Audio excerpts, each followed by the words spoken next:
Halo semuanya, timnas Indonesia mengalami kekalahan di laga keempat di kandang Cina ya, di Qingdao Cina, yang dimana Indonesia kalah dengan skor 2-1 ya. Eh, ini bisa dibilang hasil yang buruk bagi timnas Indonesia ya, dimana 3 pertandingan sebelumnya itu mengalami tren yang positif. Tetapi laga keempat ini ya, padahal kita memiliki asa, memiliki harapan agar timnas Indonesia ini bisa menang. Nah, tetapi ya hasil berbicara yang lain ya, tidak sesuai dengan ekspektasi yang kita inginkan ya. Kita memiliki euforia yang tinggi, begitu tinggi ya, kepada pemain-pemain timnas ini ya, tetapi ya hasilnya mau gimana lagi ya. Nah, ini akan menjadi PR, ini menjadi PR besar ya bagi timnas di laga berikutnya, di laga ke 5 ya.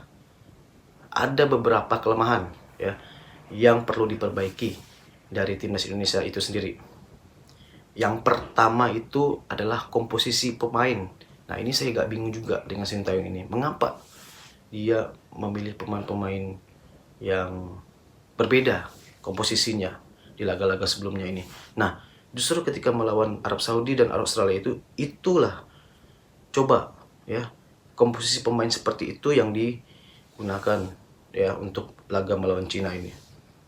Padahal kan ketika melawan Bahrain ini komposisi pemainnya juga berbeda. Nah, bisa dilihat setiap match-match ini mana starting ini yang menunjukkan chemistry yang baik, menunjukkan kerjasama yang baik, determinasi yang tinggi ya ketika bermain di lapangan di awal pertandingan. Karena ya justru di babak pertama ini kita ini tidak seperti biasanya ya dalam menguasai pertandingan. Padahal kita possession ball-nya 75%, sedangkan Cina ini hanya 25%. Nah, tapi mereka ini bermain efektif.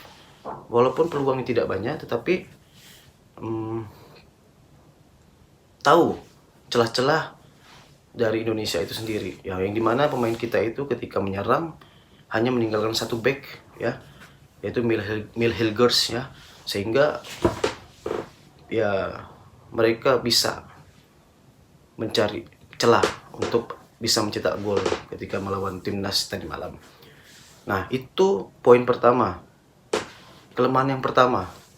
Lalu kelemahan kedua, masih jauh ya jarak antar pemain ini.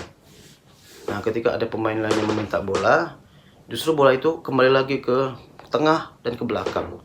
Nah, coba ketika pemain Indonesia ini seperti Ragnar, seperti Witan ya, dan Struik ini jangan sampai mereka jauh ya. Nah, kalau ada umpan 1-2 ini kan justru akan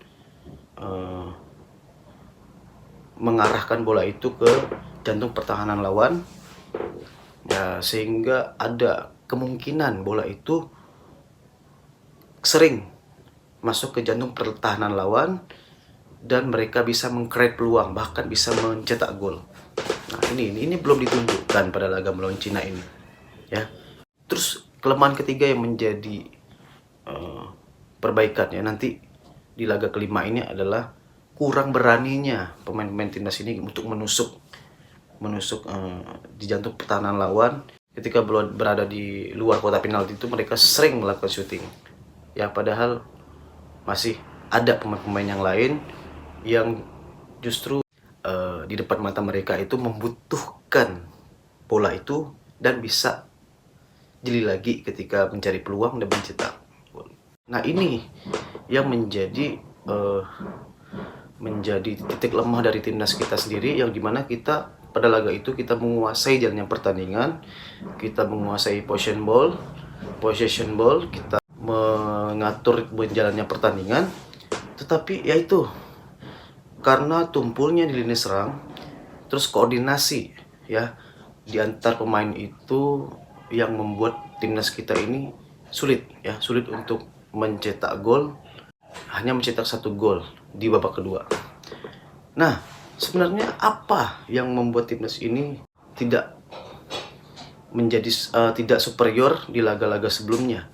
Nah, ini nih kembali lagi kepada taktik dari Sintayong itu sendiri. Nah, di laga ini Sintayong justru mencadangkan Tom Haye.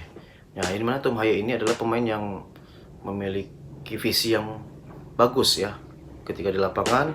Dia pandai memberikan umpan yang tajam ya ketika ada penyerang yang di depan. Nah, inilah yang perlu dimainkan Sintayong di awal pertandingan itu, ya kan? Kemudian ada sosok seperti Rizky Ridho. Rizky Ridho ini kan saya lihat beberapa pertandingan itu dia baik dalam melakukan defense di timnas Indonesia itu sendiri. Nah, ini ya kembali lagi kepada komposisi pemain. Jika komposisi pemain itu yang baik ya, pasti akan membuat pertandingan itu juga akan berjalan dengan baik, dengan hasil yang baik.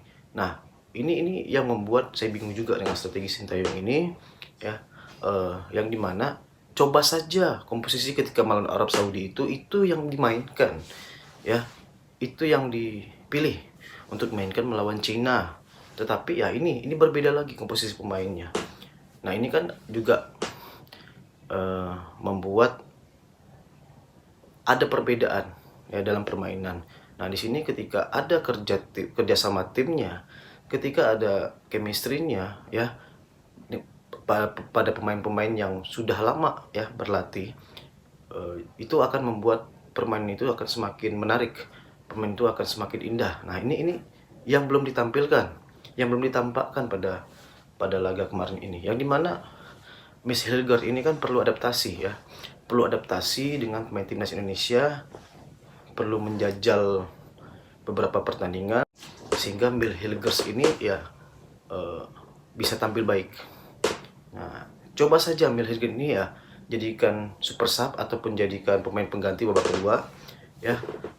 Ya, ini perlu dibilang semacam pengalaman. Walaupun pemain ini hebat, walaupun pemain ini bermain di Liga Belanda ya, tetapi tidak menjamin ya, tidak menjamin dia langsung bagus ketika starter.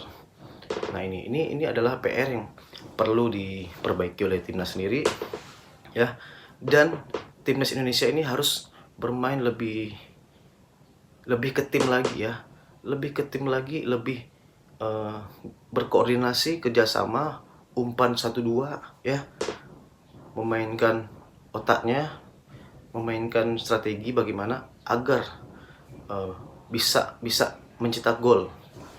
Ya, ini karena apa? Karena ya ada kebuntuan di lini serang itu, ada kebingungan ketika pemain timnas itu maju ke depan ya, seperti halnya Struijk,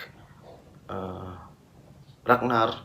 Nah, ketika ke depan itu bola itu justru ya tidak mengalir ya, tidak mengalir. Nah, ini perlu chemistry di antara pemain ini ya, dengan umpan 1-2 itu bisa menjadi opsi ya, bisa menjadi strategi ketika berada di lini serang ini. Makanya jarak antar pemain itu jangan jauh.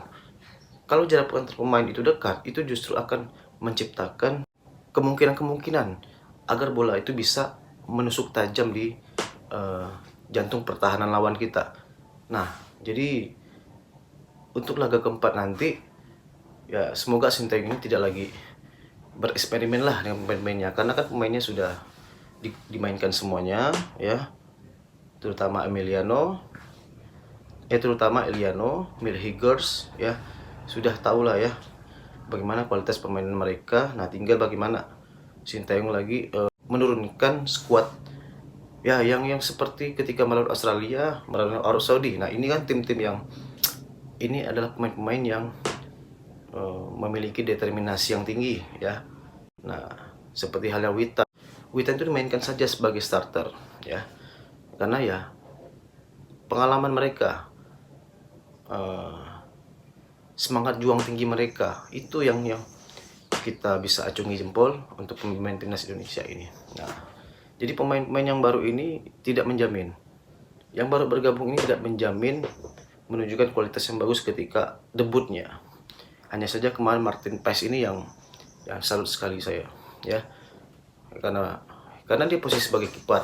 Tapi ya untuk pemain-pemain di lini serang depan itu ya, Ragnar itu sudah baik untuk dijadikan sebagai starter, Rafael Struijk sudah baik sebagai starter. Hanya saja Marcelino perlulah untuk diberi kesempatan sebagai starter.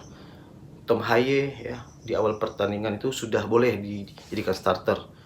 bersama dengan Ivan Jenner, ya, Nathan Joe Owen. Nah, ini Nathan Joe Owen ini adalah pada saat kemarin melawan Bahrain ini dia menunjukkan permainan yang baik sekali karena mobile dalam mengatur lini tengah.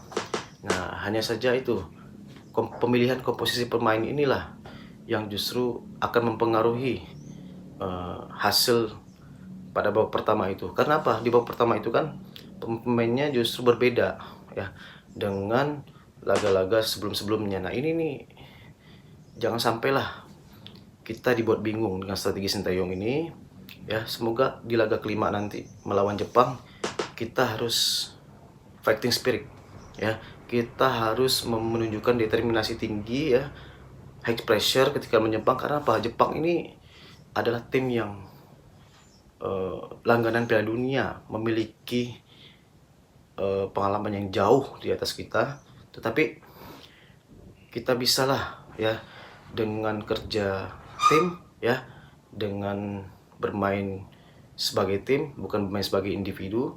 Nah, nanti di laga ke 5 dan 6 itu kita sebagai tuan rumah. Nah, artinya ini menjadi keuntungan bagi timnas sendiri ya, bermain di Gelora Bung Karno, bermain di kandang kita sendiri. Nah, ini kita harus bisa menunjukkan bahwa kita ini bisa mengalahkan ya, mengalahkan atau memberikan perlawanan walaupun hasilnya imbang.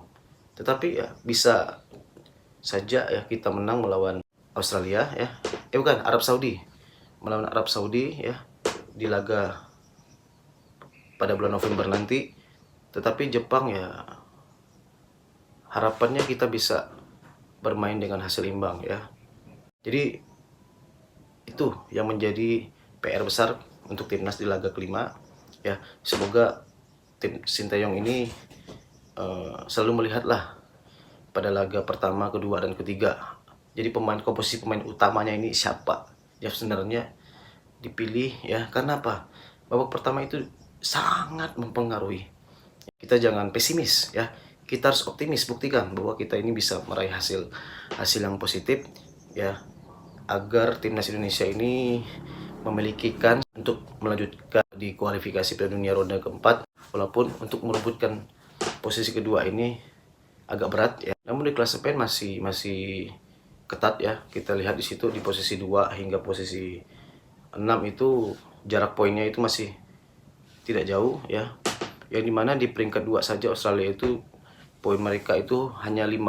Nah, sedangkan kita 3. Berarti masih ada harapan untuk di posisi kedua atau paling mentok-mentoknya di posisi 3 dan 4. Nah, ini bisa kita benah, bisa dilakukan pemenahan ya dalam komposisi pemain. Sampai jumpa di video berikutnya. Tetap semangat, tetap positif ya. Salam timnas, salam perubahan. Dadah.